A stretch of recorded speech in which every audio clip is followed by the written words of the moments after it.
Day 16 on Eric's truck. We are back out visiting Paul at CAE. Need to pick up an oil filter adapter. I'll show you what that is a little bit later, so stay tuned.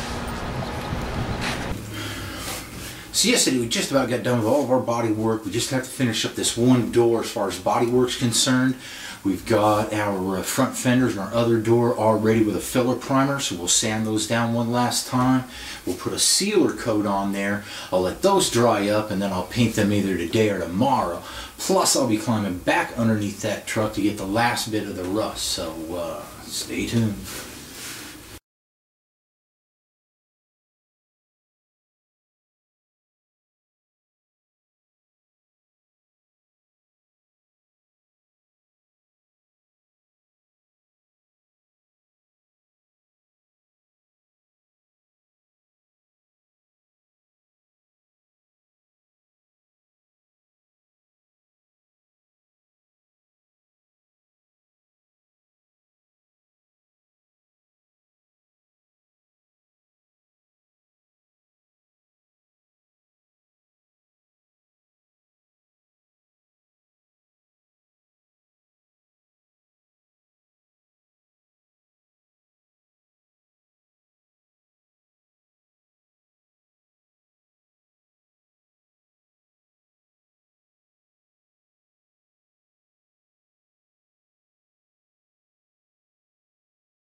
Okay, so now a few words about finishing putty or glazing putty. It's kind of like Bondo. It's just really small particulate. It's almost like spreading on primer. It's really thin and such. So it mixes up just like your Bondo. But you don't want to use it like Bondo, because it's just meant for pinholes and scratches and stuff like that that you missed in your filler. So if you've got any last little defects in your Bondo, then that's what this is for.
So now I'll wash both the doors down one last time with water vinegar solution. I'll let them sit outside for a few minutes, and then I'll wash them all down with water. We'll dry them all up, and we'll get painting our front fenders next.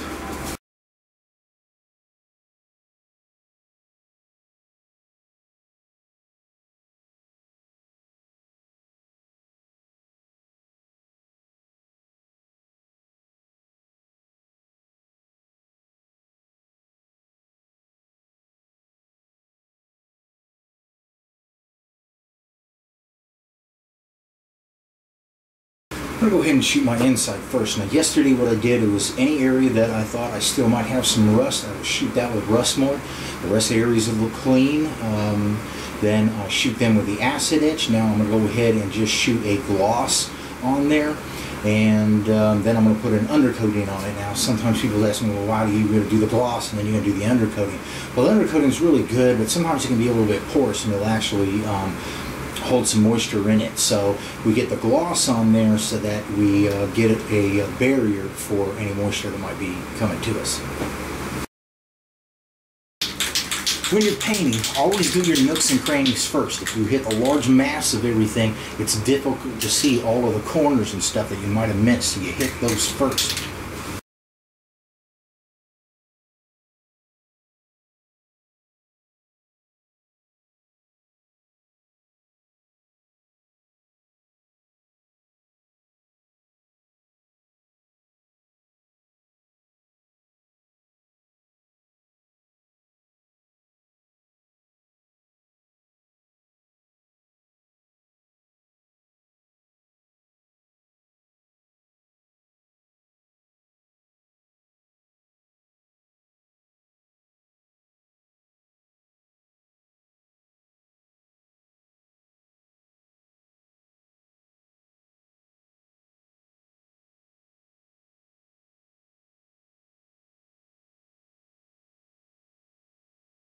Okay, so now wherever I've got some bare metal, I'll hit a little bit of the acid etching primer, and then I'm going to go ahead and hit one sealer coat on there. And what our sealer coat's going to do for us is where we've got variances between, say, a spot of metal, a little bit of filler, a little bit of primer. If you just shoot your paint on that, sometimes you can see that those anomalies underneath there. So the sealer will kind of put a nice blanket over everything, and then the color will uniformly go over everything, and you won't see those imperfections underneath.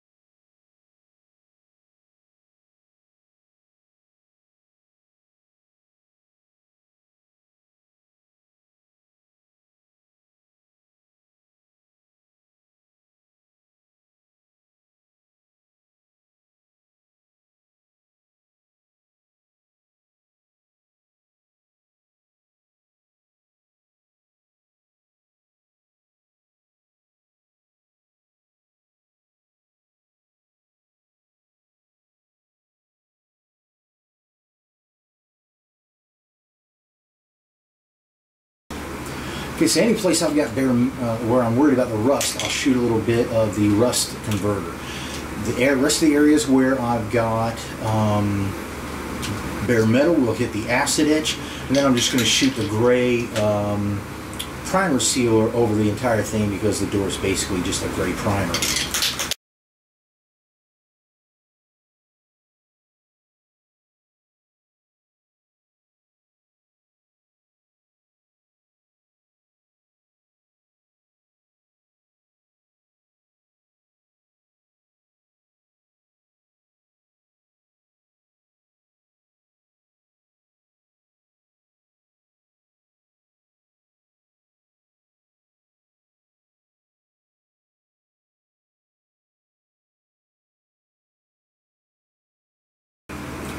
So whenever we're painting something like a door or fender or whatever, normally what you're going to do is you're going to paint your money shot last. So you always paint the inside first and the outside last. Especially since I don't have time to hang these doors and do all this other kind of stuff, so I'm going to have to shoot one side, let it dry up, and then I'll shoot the top.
Okay, so now I'm just using a combination of gloss and satin. I'm just going to blend this paint till it looks matched.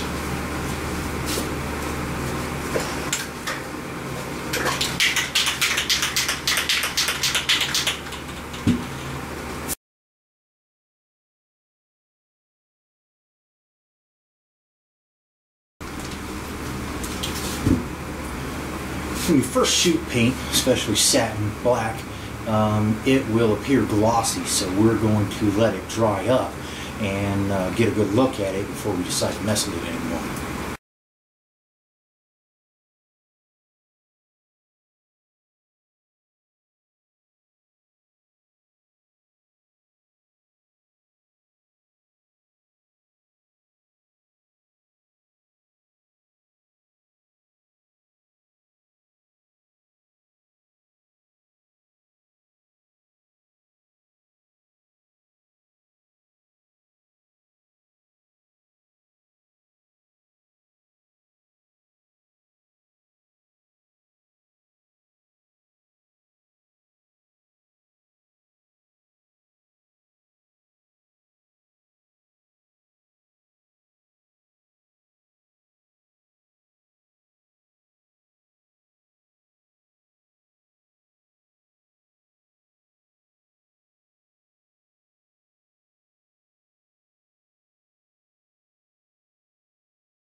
When you first shoot paint, especially satin black, it will appear glossy, so we're going to let it dry up and get a good look at it before we decide to mess with it anymore.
This all areas we did work on. We've got a couple of coats of paint, and then up here I'm just kind of a light fog coat. So after I get the truck all assembly, then I'll do a little bit more blending in paint, and then I'll just take some scratch guard and just kind of gently sand down to get an even patina over everything. So the good news is we're all done with our doors and our fenders. The bad news is now we got to climb back underneath the truck.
Going on over here is a couple of different things. There's been 2 accidents, most recently an impact back here, and you can see that while I'm working all this stuff here, I'm spraying a little bit of the vinegar stuff and giving this a rub down every once in a while so that I can have this ready to rock and roll when I'm ready to put my skim coat on this. So we had an impact here, we had an impact here.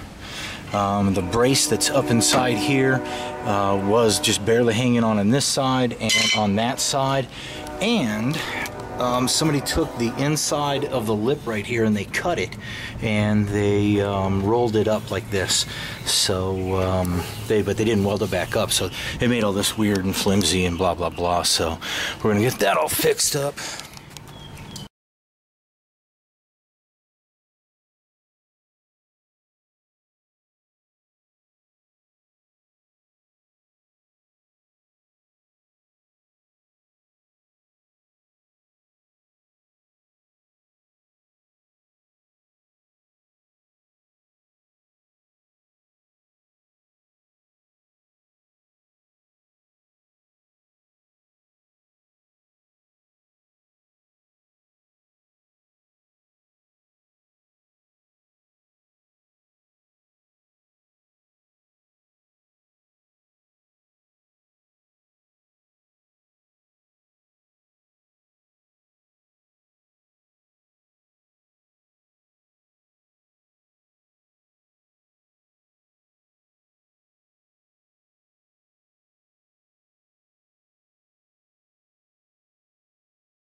Okay, so you've heard me say a bunch of times that metal will shrink when it gets hot.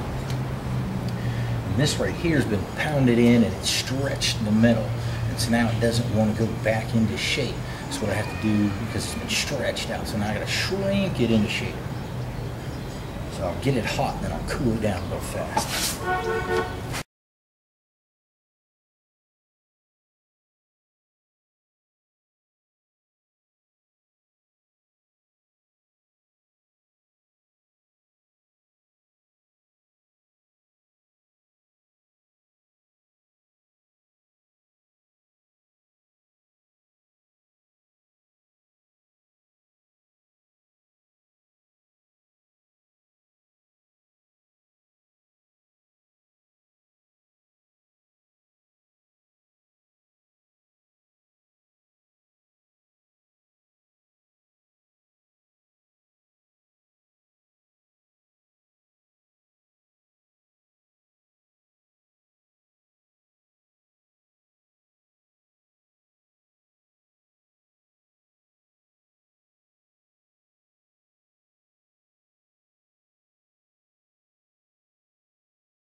Alright, we are all done for the day. We got our front fenders and doors all painted up, inside and out.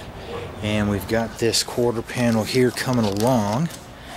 But I'm still going to have to mess with it a little bit more. This is still bowing out here a bit. You can kind of see it doing a bow out. So I'll shrink this down some more here. But that's going to be tomorrow. So we'll see y'all then.